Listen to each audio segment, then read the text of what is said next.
The following story has been brought to you by StoriesToInspire.org. There was an engagement of a certain chassan and kala in New York, and the girl wasn't raised religious. Yet, when it came time to choose a high school, her parents, for whatever reason, insisted on her going to a religious school. Now, the school, the board, the people, they saw that it wasn't a religious girl, and they didn't want to present them with, the financial aid or the scholarships that they needed.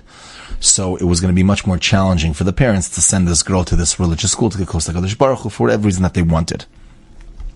The parents ended up speaking with a rabbi who got in touch with a local businessman who agreed to sponsor the entire tuition of this girl's education, but he wanted it to be anonymous. He didn't want anybody to know who he was. Okay.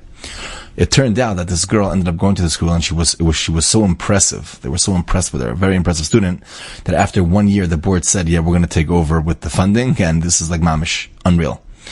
And what happened was, she ended up excelling in her studies so much that she ended up changing her whole house and her whole block, and that's why today the entire world, no, I'm joking, but Al Kopanim, she really changed a lot going on.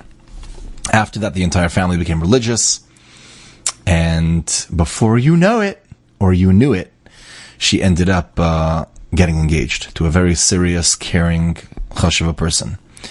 But this person lost his father not too long before. Anyways, the engagement party was bittersweet for the chassan and kala, because, I should really say for the chassan, because the kala wasn't really involved, but for the chassan and the family, because they're celebrating it while they're still holding on to the loss that just happened. Anyways, the teacher or the principal of the high school that this girl was in, with tears rolling down her cheeks, she got up and she said, I want to tell you something. As soon as I heard about this engagement, I really wanted to tell a story, but I wanted to save it until the fart, whatever it was.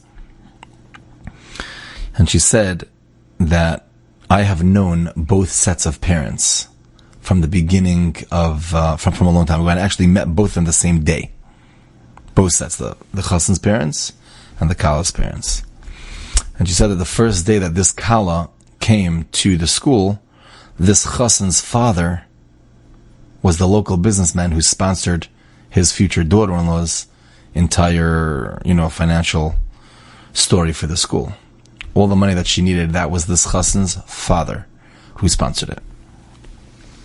And nobody knew this. It was all anonymous. I was the only one who knew this. Even the mother didn't know this. The son definitely didn't know this, and the kala for sure didn't know this.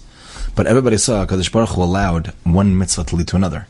Because he took a mitzvah, and he said that I want to support this girl, whoever she is. I don't know who she is. I don't even want her to know.